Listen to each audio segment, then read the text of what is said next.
What's going on? It's your boy CJ Goodfella, and made some changes to the channels. Now it's called the Boxer Clinic and more. I'm gonna open up doing more sports, mainly football and basketball. Like I told you guys yesterday on the live video, it's boxing is not even my best sport to talk in. I'm pretty good at it, but basketball and football, play football a long time as well, hoop for a long time as well. But let's get into it. How will Chris Paul and James Harden work out together? Not even including, Carmelo Anthony, if that's a potential move. I think the Knicks might end up just keeping them for now, maybe trading them in February at the deadline. But it's funny, it's very funny because if you look at James Harden's career pre-Houston Rocket, days, he was basically the sixth man of the Thunder, but basically he was the backup point guard. He was the facilitator coming off the bench. He handled the ball. In crunch time, it was him handling the ball, not Russell Westbrook. Westbrook was off the ball. He created and made things happen there. So I think that's where kind of the coach Mike D'Antoni of the Houston Rockets got the idea to let him go ahead and start as point guard. And, last year, they couldn't have predicted they was going to get Chris Paul. And if they did know they was going to get Chris Paul, I don't think they would have put James Harden at the point guard. Now, Chris Paul is more of a traditional point guard. I think he's the best pure point guard in the game. When I say pure point guard, pure point guard, a real point guard by definition is supposed to do what the offense needs, run the team as needed. He's the quarterback. If he needs to, facilitate, get everybody involved, that's his number one job. He picks and knows when to score and when to be aggressive. He picks it, he knows when to get the guy the high ball, get the ball to the high hand. He's the leader of the offense. He orchestrates. He knows how to run the offense. That's the point guard, and that's Chris Paul. He's indicative of all that. James Harden, he's not a natural fit point guard, even though he can play the point guard. I was impressed. He had the most turnovers in NBA history last year, right?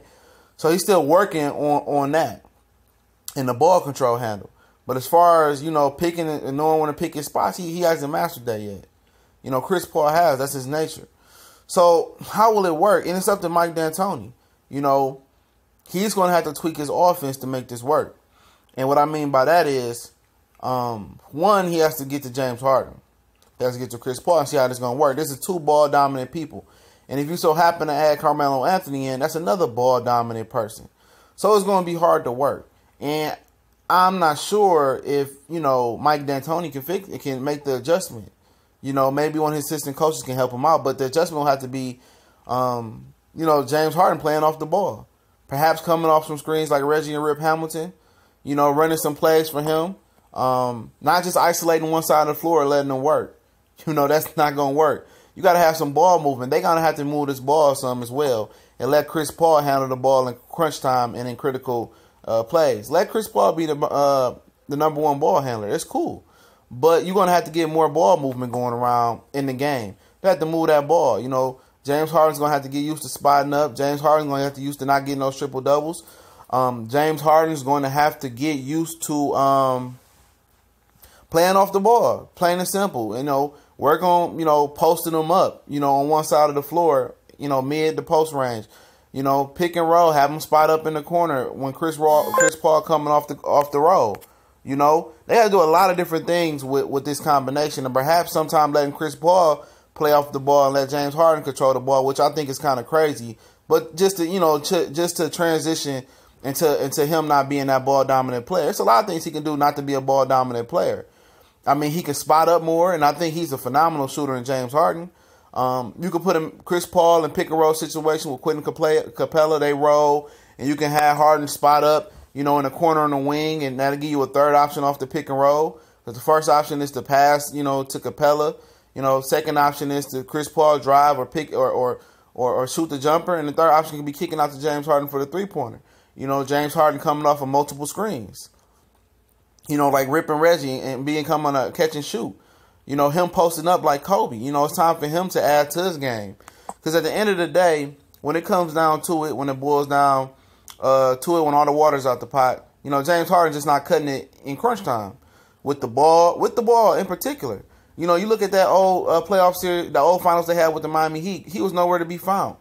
He was the only one that really was missing. If he played up to what he was playing to in the Dallas series before that and the whole season before the finals, you know, I think Oklahoma City would have had a better chance of beating Miami.